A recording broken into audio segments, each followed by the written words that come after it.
ინტერნეტში ინფორმაციის მოძიებისას ზოგჯერ შეიძლება ცრუ და ძალიან მავნე რჩევებს გადავაწყდეთ, ეს განსაკუთრებით სოფლის მეურნეობას და ბიოლოგიურ მეურნეობას ეხება.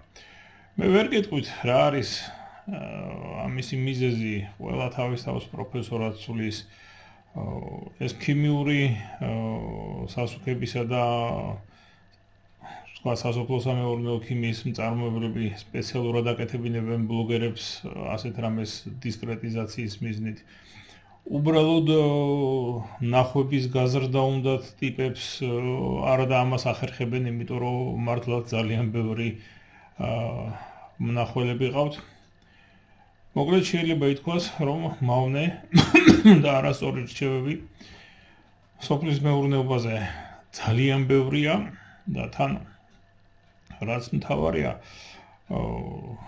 ეს ყველაფერი საკმაოდ ვრცელდება, თან პირდაპირ ზიანი შეიძლება მოაყენოს ჩვენს მოსავალს ყველაფერი იმის შესრულება. ეხლა ვიდეო რომელმაც აღმაშფოთა არის ერთი ბლოგერის და ამ ვიდეოს 1.300.000 ნახვა აქვს. და ამ დროს არის აბსოლუტურ სისულელეზე. ტიპი ამტკიცებს, რომ თუ ერთ კოვს, სუფრის კოვს, დოგვის ფხვნილს გავხსნით 10 ლიტრა წყალში და მოვასხამთ, ამით 1 ტონა ნაკელი შეიძლება შევცვალოთ. ეს არის წარმოუდგენელი სისულელე. დოგვის ხსნარი შეიძლება გამოვიყენოთ უფრო როგორც რეპელენტი ბუგრების წინააღმდეგ, ვიდრე როგორც სასუქი, იმიტომ რომ როგორც სასუქი ის ძალიან სუსტია. ძალიან ცოტა რაოდენობით შეიცავს აზოტს და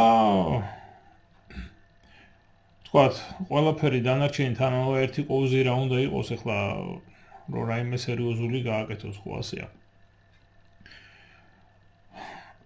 არავითარ შემთხვევაში ჩემი რჩევა იქნება დოგვის ფხვნილი სპეციალურად ამ მიზნით არ ეყიდოთ, რომ ის სასუქად გამოიყენოთ. თუ დოგვის ფხვნილს ყიდულობთ და საწებელს აკეთებთ, ოჯახურ მდოგვს, რა თქმა უნდა, ოჯახური მდოგვი ძალიან კარგი რამეა, სახლში გაკეთებული, კარგი რეცეპტით. ნაკეთს ყოველთვის აჯობებს, მაგრამ თქვათ მოხდა ისე და დაგჭათ ხვნილი და დაგიძველდათ, უკვე იმისაგან კარგი საწებელი აღარ გამოვა.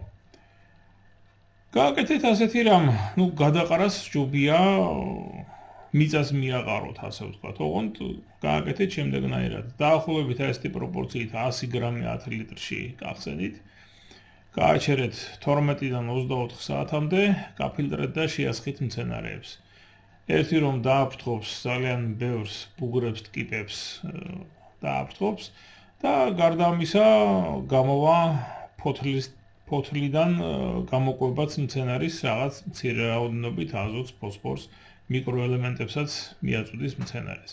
ეს მხოლოდ იმ შემთხვევაში ვიმეორებ, თუ ასე ვთქვათ, დაგრჩათ, გაგიფუჭდათ და აღარ გჭირდებათ უკვე ნაყიდი, თორე ეს რო სპეციალურად იყიდოთ, რა თქმა უნდა, ნებისმიერ ორგანულ სასუქზე ბევრად უფრო ძვირი დაგიჯდებათ.